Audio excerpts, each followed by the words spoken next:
చినుకుల వర్షం పడుతూ ఉండగా 3 అంతస్తుల మేడలో ఉన్న శారద దంపతులు సోఫాలో కూర్చొని టీ తాగుతూ మాట్లాడుకుంటూ ఉంటారు. పేద కోడలు అనామిక తన భర్త రమేష్తో కలిసి తన 2 పిల్లలు హరీషు భవ్యల్ని తీసుకుని ఆ ఇంటి ముందుకొచ్చింది. లాన్లోని పూల మొక్కలకు నీళ్లు పడుతున్న పనిమనిషి మంగ అనామిక కుటుంబాన్ని చూసింది. బావున్నావా మంగమ్మ? ఏం బాగులే బాబు, మీకు ఈ పిల్లలకి సేవ చేయలేకపోతున్నాననే బాధగా ఉంది.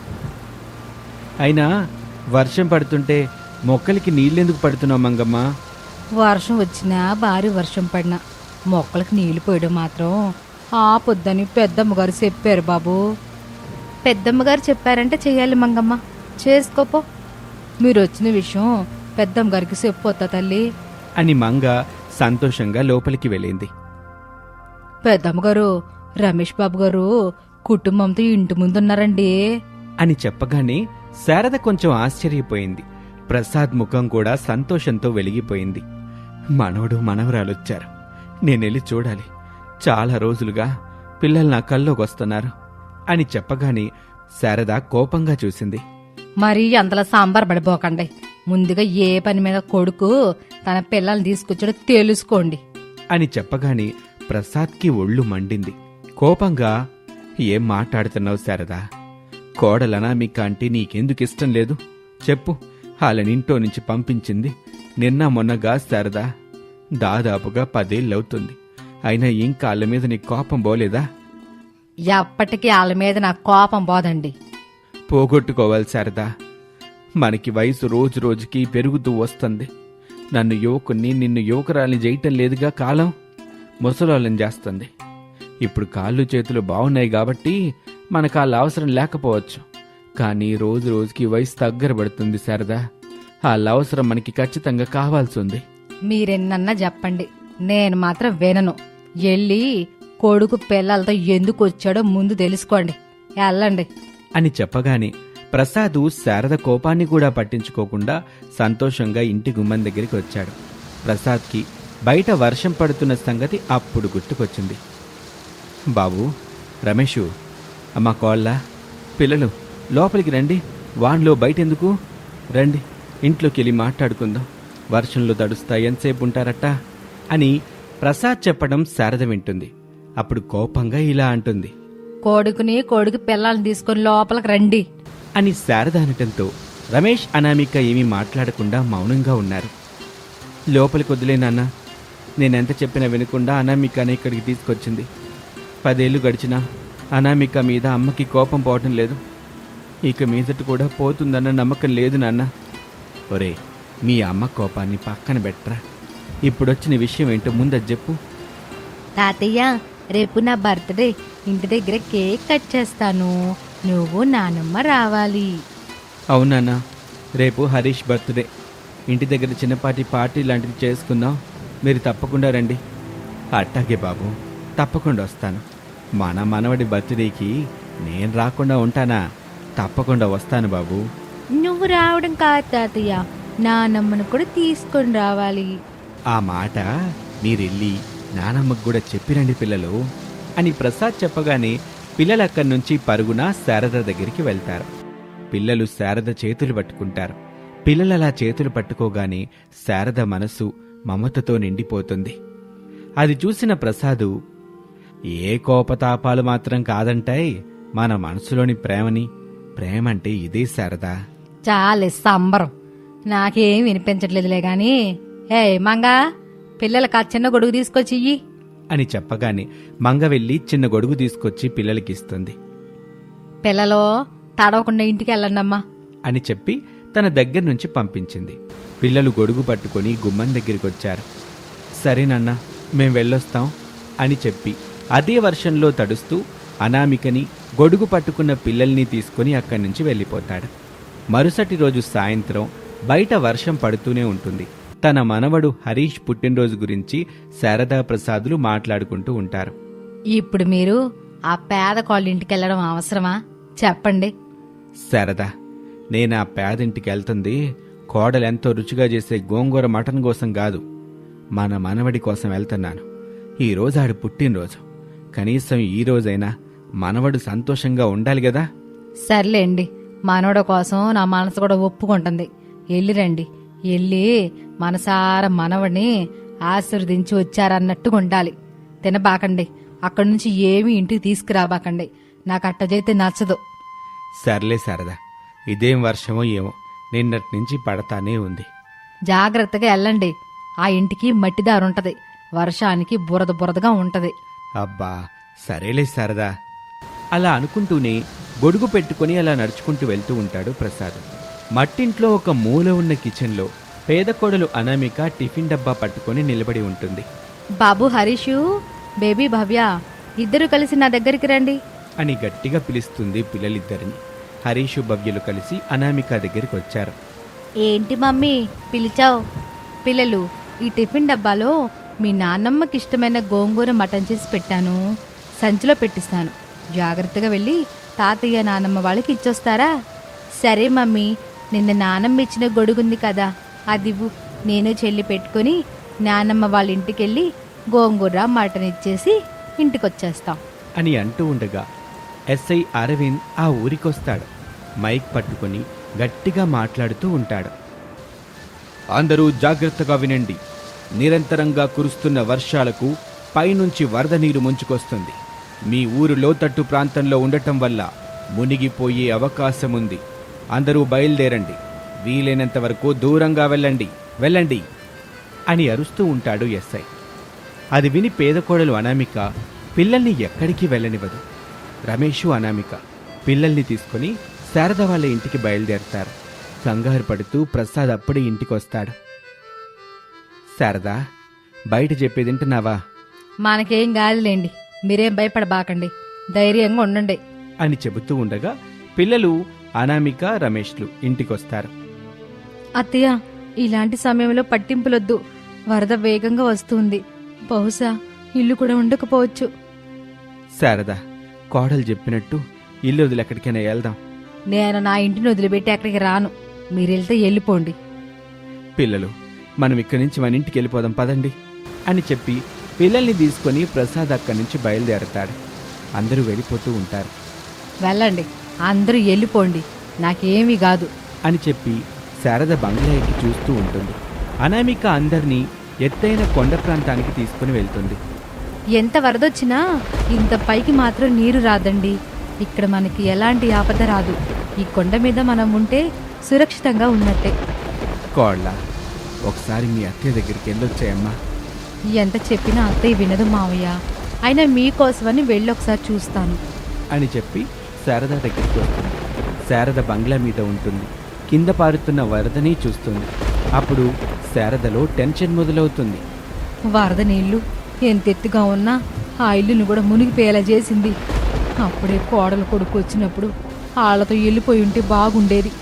ఇప్పుడు పిలిచిన కోడలో కొడుకు, ఆయన మనవడో మనవరాలు ఎవరిని పిలిచినా పలికే పరిస్థితిలో లేరు. ఎక్కడున్నారో ఏంటో అని శారద బిక్కమొహం వేసుకొని చూస్తూ ఉంటుంది. కోడలు అనామిక వస్తుంది. వచ్చావా కోళ్ళ?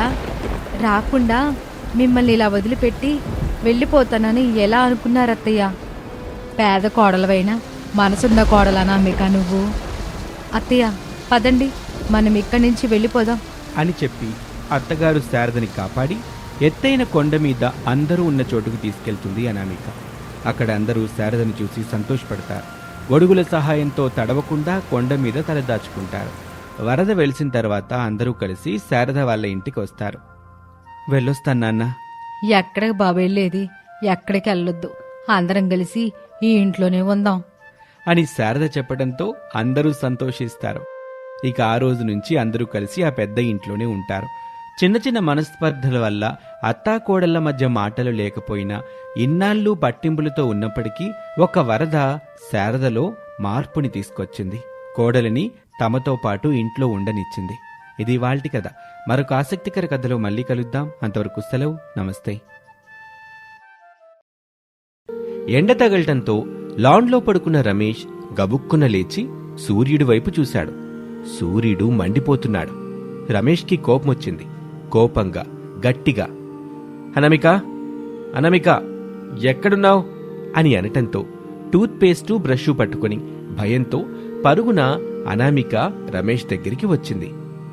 ఇదిగోండి టూత్పేస్ట్, బ్రష్. ఇవి సరే అనామిక, ఒకసారి పైకి చూడు అని చెప్పగానే అనామిక పైకి చూసింది. సూర్యుడు మండిపోతున్నాడు. అప్పుడు రమేష్ కోపంగా, ఏయ్ చూసావా లేదా? చూశానండి. ఏముంది? పైన సూర్యుడు మండిపోతున్నాడు కదా, ఈ ఎండ నా మీద పడుతూ నన్ను పడుకోనివ్వకుండా చేస్తుంటే నువ్వేం చేస్తున్నావే? నీకు నేనంటే ప్రేమ లేదు, భయం లేదు. నిన్ను ఇలా కాదే అంటూ ఆవేశంగా తన కోపాన్ని అనామిక మీద చూపెట్టడానికి చుట్టూ చూశాడు. ఎక్కడా ఎలాంటి కర్ర కనిపించలేదు రమేష్కి.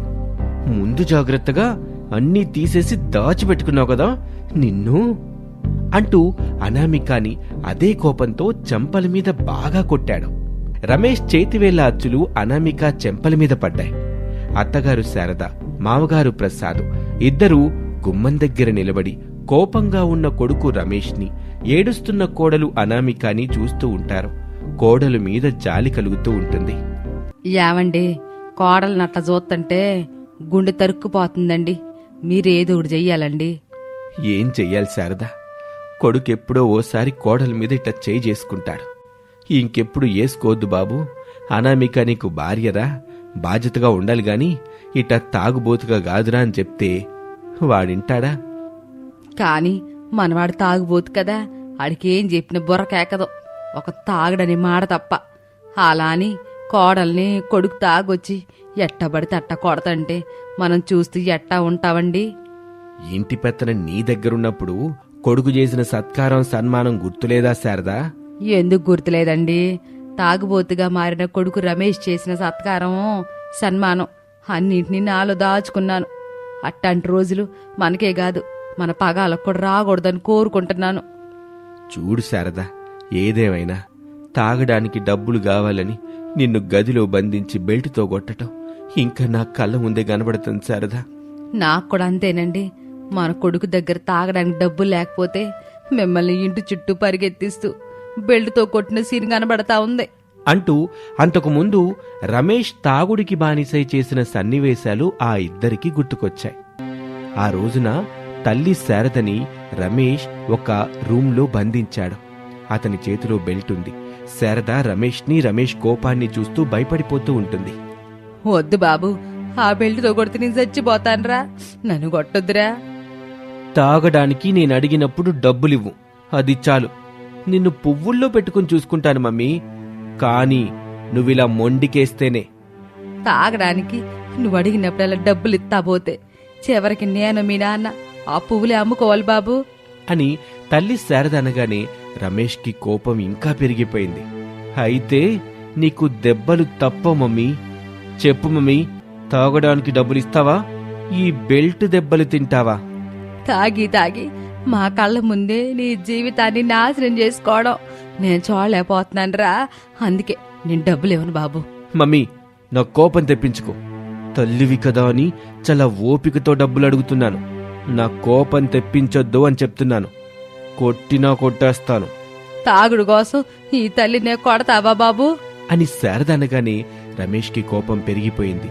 ఆ కోపంలో, తాగడానికి డబ్బులు ఇవ్వకపోతే తల్లినే కాదు ఎవరినైనా కొడతాను, ఎప్పుడైనా కొడతాను, ఎక్కడైనా కొడతాను, డబ్బులివ్వు.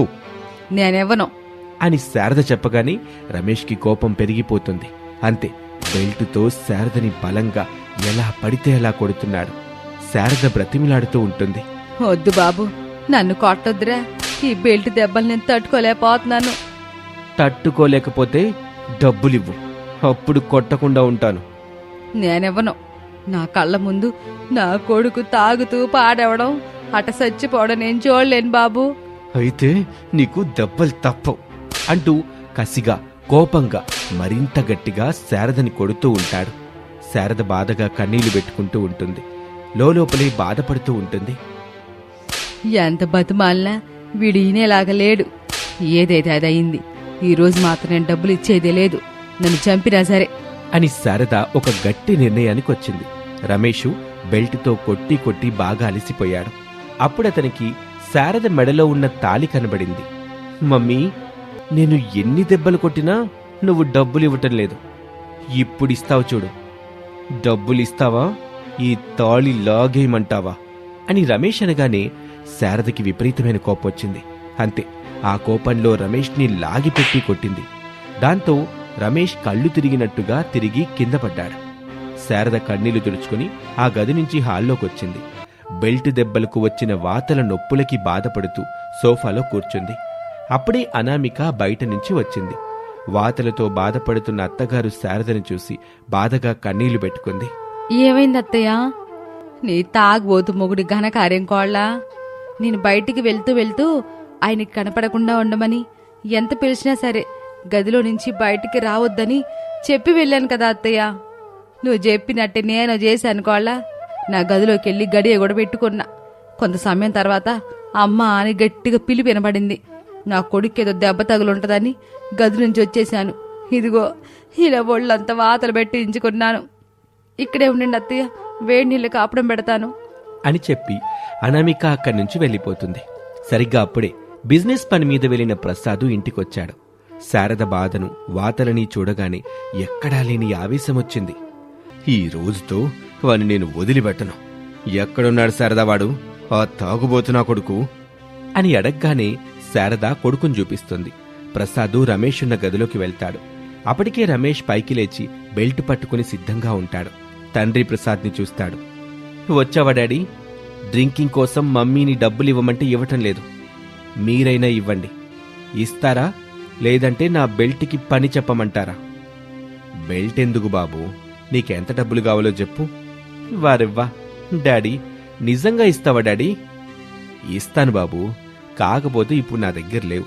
నా గదిలో బీరువాలో ఉన్నాయి, వెళ్ళి తీసుకొస్తాను, నువ్విక్కడే ఉండు. నేను మిమ్మల్ని నమ్మను డాడీ, నేను కూడా మీతోనే వస్తాను అని అనగానే ప్రసాద్ అక్కడి నుంచి ఇంటి చుట్టూ పరిగెత్తటం మొదలు పెడతాడు. అది చూసి రమేష్ కూడా ప్రసాద్ వెనకాలే పరిగెడుతూ ఉంటాడు. ఇద్దరూ కలిసి ఇంటి చుట్టూ పరిగెడుతూ ఉంటారు. అనామిక లోపల నుంచి వేన్నీళ్ళు తీసుకొచ్చి శారదకి కాపడం పెడుతూ ఉంటుంది. నన్ను మన్నించుకోళ్ళా. ఏమైంది అత్తయ్య, ఎందుకలా మాట్లాడుతున్నారు? నేను నీ గురించి తప్పుగా అనుకున్నాను కోళ్ళ, కానీ నువ్వెప్పుడు అట్టా ప్రవర్తించలేదు. నన్ను తల్లిలాగా ఆయన్ని తండ్రిలాగా చూసుకుంటా ఉన్నావు. అత్తయ్య, నేను డబ్బుకి పేద్దాన్నే కావచ్చు కానీ ప్రేమకి కాదు. అర్థమైంది కోళ్ళ అని అత్తాకోడలిద్దరూ మాట్లాడుకుంటూ ఉంటారు. ఇక మరోపక్క రమేషు ప్రసాదు ఇద్దరూ ఇంటి చుట్టూ పరిగెత్తి అలసిపోతారు. అలా ఆ రోజు గడిచిపోతుంది. ఒకరోజున ముగ్గురు, శారదా, ప్రసాదు, అనామిక కలిసి, అత్తయ్య, మనం అనుకున్నట్టుగా మొత్తం సర్దుకొని వెళ్ళిపోదాం. అప్పుడు కానీ ఆయనకి తగిన బుద్ధి రాదు అని ముగ్గురూ కలిసి రమేష్లో మార్పు రావాలనే ఉద్దేశంతో ఇంట్లో నుంచి వెళ్ళిపోతారు. రోజులు గడుస్తున్న కొద్దీ రమేష్ ఇంట్లో ఏదో ఒకటి అమ్మేస్తూ తాగుతూ ఉంటాడు. కొన్నాళ్ళకి ఇంట్లో అమ్మటానికి రమేష్కి ఏమీ మిగల్లేదు. బయట ఎవరినడిగినా డబ్బులిచ్చేవాళ్లు కూడా కాదు. దాంతో ఇంట్లోనే పిచ్చి పట్టినట్టుగా అరుస్తూ ఉంటాడు రమేష్. మమ్మీ మమ్మీ అని పిలుస్తూ ఉంటాడు. అప్పుడు శారద సోఫాలో కూర్చుని, బాబు రమేషు, తాగుడు మానేసేరా, నేనొస్తాను అని చెప్పి వెంటనే మాయమైపోతుంది. డాడీ డాడీ అని అనగానే ప్రసాద్ మరోచోట ప్రత్యక్షమవుతాడు. అరే రమేషు, నీకు కావాలంటే నువ్వు తాగుడికి దూరంగా ఉండాలిరా అని చెప్పి మాయమైపోతాడు. అనమిక, నువ్వెక్కడున్నావు? నా కోసం రా అనామిక అని రమేష్ వేడుకుంటుంటే అనామిక కూడా శారదా ప్రసాద్ లాగానే ఒకచోట ప్రత్యక్షమై రమేష్కి కనిపిస్తుంది. నవ్వుతూ ఇలా అంటుంది, మిమ్మల్ని వదిలిపెట్టి నేనెక్కడికి వెళ్తానండి, కాకపోతే. అర్థమైంది అనామిక, అర్థమైంది. నేను తాగుడు మానేస్తాను అనామిక. నాకు మీరందరూ కావాలి. మిమ్మల్ని వదిలిపెట్టి నేను ఇలా ఒంటరిగా బ్రతకలేను. మీకోసం నేను తాగుడు మానేస్తాను. అప్పుడు శారద, ప్రసాదు, అనామిక ముగ్గురూ తిరిగి ఇంటికొస్తారు. ఇక రమేష్లో మార్పు వస్తుంది. తాగుడు అనే అలవాటుకి దూరమవుతాడు. ఇంట్లో ఉన్న అందరితో కలిసి సంతోషంగా జీవిస్తూ ఉంటాడు. ఇది వాల్టి కథ. మరొక ఆసక్తికర కథలో మళ్ళీ కలుద్దాం. నమస్తే.